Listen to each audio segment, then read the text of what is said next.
Repot. Memang saya termasuk Gus yang asli itu jelas kalau itu.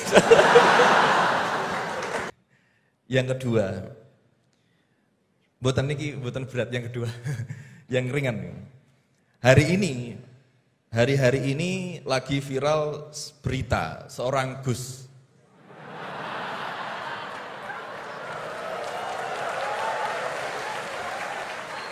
Mohon izin. Yang mungkin berceramah dengan kalimat yang kurang baik, mungkin diniatkan guyon tapi malah melukai hati orang lain. Tapi Masya Allah Gus Bahak guyon tapi tidak pernah melukai hati orang lain.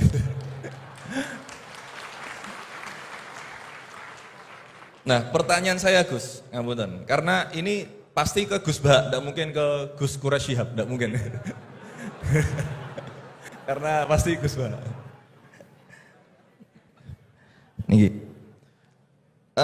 Sebenarnya sejarah panggilan Gus ini seperti apa gitu. Apakah hanya dimaknai Gus ini adalah anaknya Kiai terus dipanggil Gus, atau bahkan mantunya Kiai saja, kalau jenengan katanya Gus naturalisasi gitu. Atau Gus swasta atau apa itu. Atau bahkan bukan siapa-siapa kemudian bisa dipanggil Gus. Sehingga misalkan kita sekarang bisa ini berlomba-lomba menjadi Gus bareng-bareng. Jadi pokoknya lomba-lomba. Nah, dan apakah ini hanya di Jawa saja? Karena di Madura juga kami sering mendengar ada panggilan Lora. Lah ini sejarahnya sebenarnya apa gitu loh. Apakah juga kalau sudah menjadi kiai tidak bisa menjadi Gus lagi? Atau kalau sudah menjadi Gus tidak bisa naik menjadi kiai? Gitu ya. Itu pertanyaan yang kedua saya. Dan nyuwun sewu, di zaman Rasulullah itu apakah putranya Rasulullah juga dipanggil Gus? Kan juga tidak kan.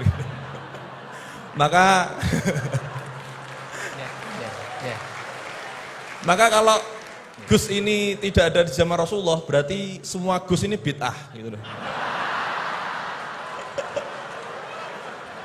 Karena Gus tidak ada di zaman Rasulullah. Ngeten nggih. Nggih, jadi intinya sejarahnya dan standarisasi Gus itu apa yang orisinil gitu. Yang kalau misalkan di Indonesia ini yang Gus orisinil hanya jenengan, berarti semuanya palsuan gitu. Lah ini tentu bisa dijelaskan Gus. Ngapunten, matur suwun sangat. Wassalamualaikum warahmatullahi wabarakatuh. Waalaikumsalam warahmatullahi wabarakatuh. Baik, terima kasih Gus Maulana. Ini yang provokatif dulu itu ya.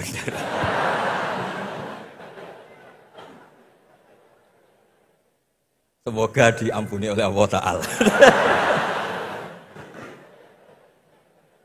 Begini, satu itu saya tidak medsosan, tapi ya dengar-dengar laporan macam-macam lah tentang sekian pihak itu.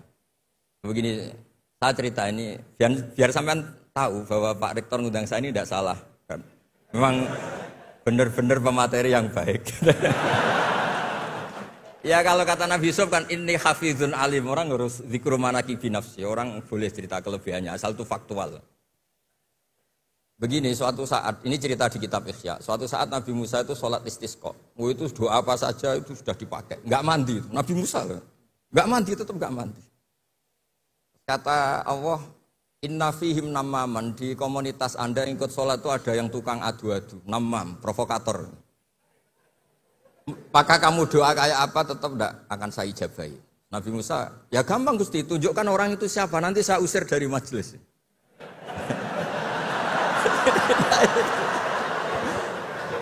Jawabnya Allah itu lucu. Saya ini orang yang mengharamkan namam, mengharamkan namimah. Kalau saya menunjuk orang itu berarti saya juga namam. Intinya itu Allah terus mengabaikan sekian peristiwa namam. Jadi kalau pertanyaan provokatif terus kayak gitu tuh mesti diabaikan oleh Allah Ta'ala.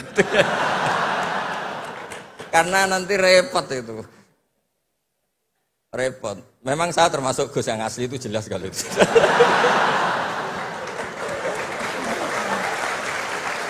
Itu, nah ini Pak Fatullah tahu betul keluarga saya karena beliau orang Jepara ngajinya di Kudus. Download Tribun X sekarang, menghadirkan lokal menjadi Indonesia.